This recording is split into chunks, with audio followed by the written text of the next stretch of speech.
Good evening. Welcome to the third annual Shakespeare Awards.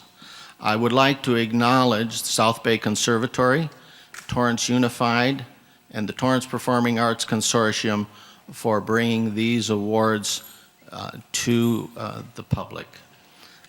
There are some people I'd need to note at this point. The honorary chair of the Shakespeare Award is Supervisor Don Kanabe. The honorary chair of South Bay Conservatory is Mayor Frank Scotto. And I would like to acknowledge Dr. Mannon and Torrance Unified School District for supporting this particular program. This program consists of open poetry contests for adults through Los Angeles County and also an open competition for Torrance Unified School District students in poetry. They will be receiving their awards and will also read their poems tonight. At this time, we would like to recognize the winners from Torrance Unified School District, starting with sixth place and going to first place. The first recipient will be Melanie Wyatt, Rosebush.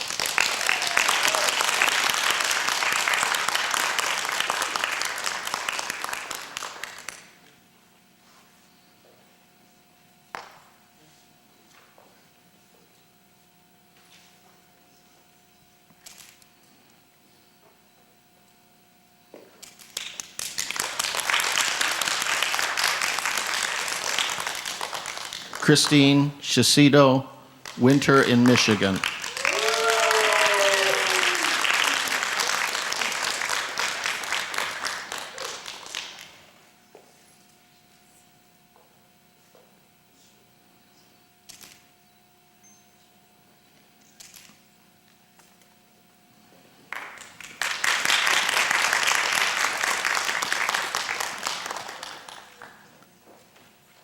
Christine Selendonen, Paper Cuts.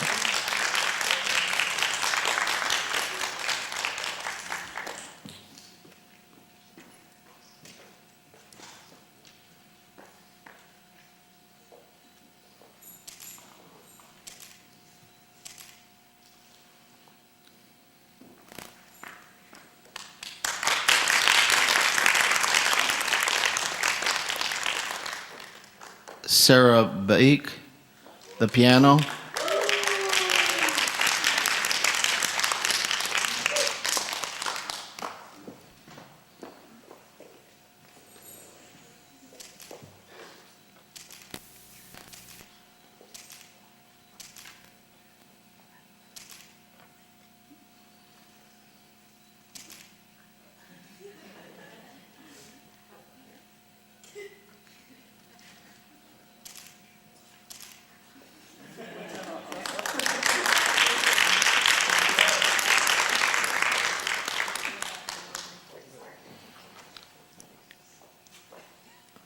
Angela Bang, Memories of the Countryside.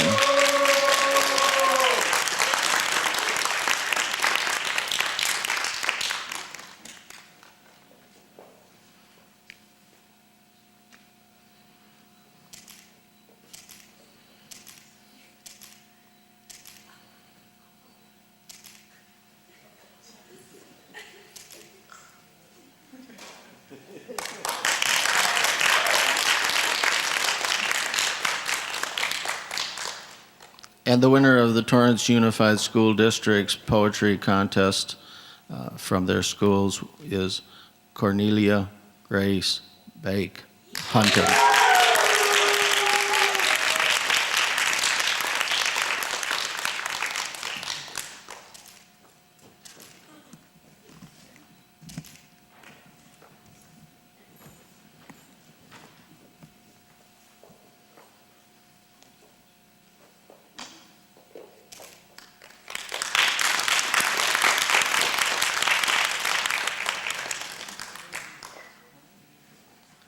Now it's my great privilege to step aside, and we will begin the reading of the poetry. We will begin first with the Torrance Unified School District's poets from sixth to first place. Thank you.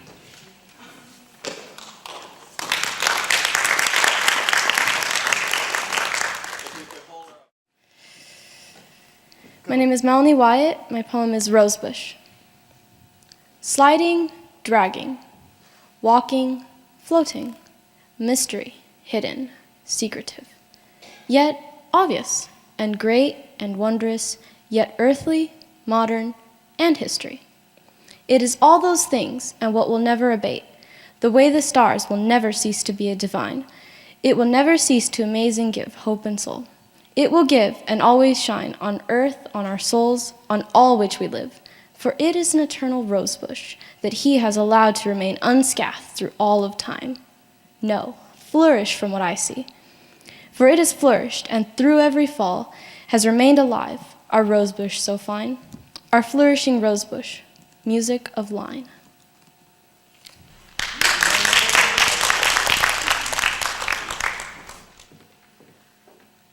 My name is Christine Shishido, and I'll be reading Winter in Michigan. Waking up to the slow, lazy glissading of old snow is often as calming as the affable jumping of frenzied rain.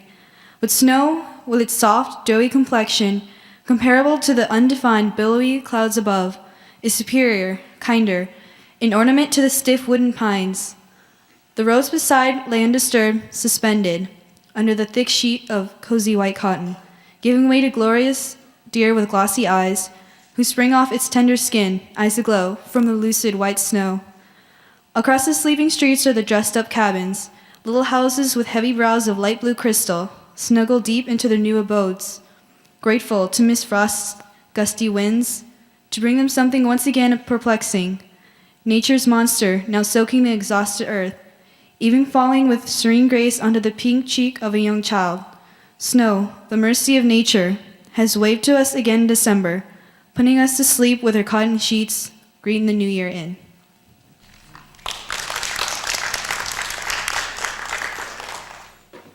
My name is Christine Salandan, and I will be reading Paper Cuts. Mistakes are diminutive paper cuts, as painful as screams from 1,000 mutts, but it never permanently scars you, unless you let the door to your future shut. In a plainly still corner your heart bursts, for it could not stand the great shame at first. But open your eyes, look at the world, you could see that your life is not the worst. Breathe in the realization, and you will never want to die. Everyone has been in that corner, I'm not going to lie.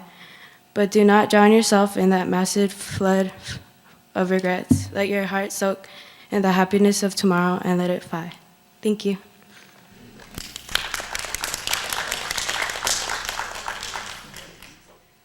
Hi, my name is Sarah Beck, and my poem is called The Piano. Okay. I stared at the black and white teeth before me as they grinned, challenging and defiant, daring me to try the impossible.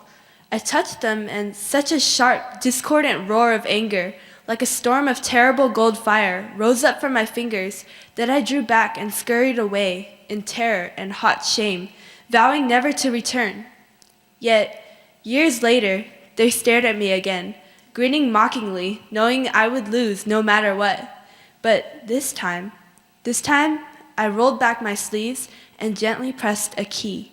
And when I did, a sweet note of gold washed through my heart, soft and muted like a sun-washed drop of dew. Years and years later, I rolled back my sleeves once more and smiled back at the grinning piano. We had reconciled, become good friends, enough so that when I touched the keys, I swam through a river of gold.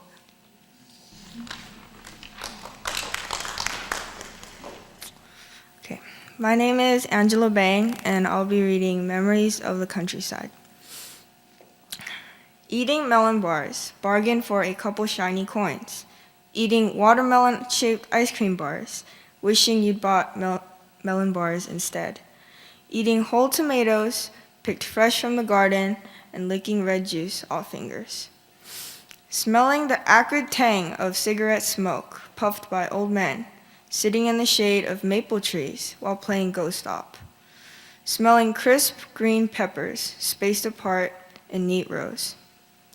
Hearing dogs barking at every passerby.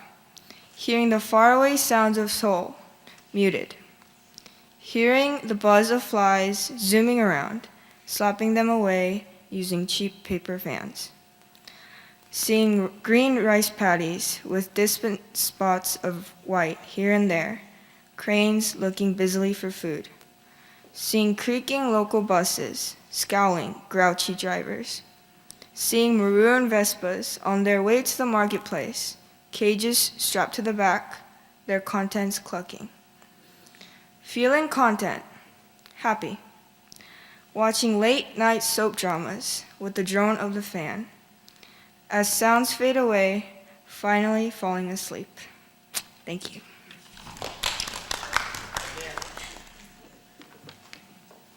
Hi, I'm Cornelia Beck. My poem is called Hunted. The sky grew brighter as dawn arose. The silver crescent moon slowly faded as the light grew brighter and stronger. The air was clear and sharp as glass, and into the stillness a thrush poured out his warbling song. Suddenly, the piercing sound of a gunshot broke through the music, and a vivid red fox streaked out of the woods, panting for air, his sides heaving, as he scrabbled through the soft carpet of pine needles. The fox's paws were slick with blood, and his muscles were sore. He had only one destination in mind, his safe, hidden burrow, just over the next hill, where he knew his cub and mate were waiting for him. Yells from his pursuers rang throughout the area, and a vixen peered out of her burrow to investigate, and what she saw stopped her heart.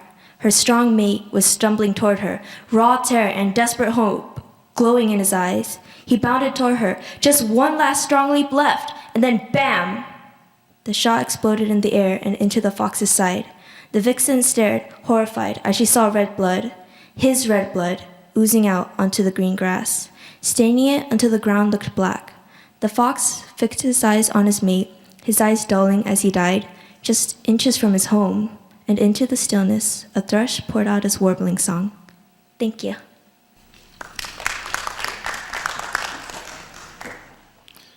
Would all of our winners please rise, and will you acknowledge them with a strong round of applause?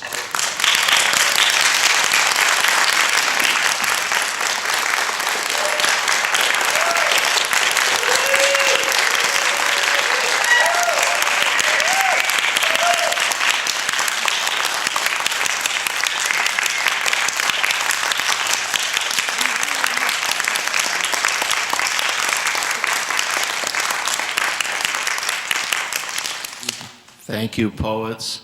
Thank you for being a wonderful audience. This concludes the 3rd Annual Shakespeare Awards. Tell your friends next year, anyone that writes a poem, submit it. We'd love to have it. Good night.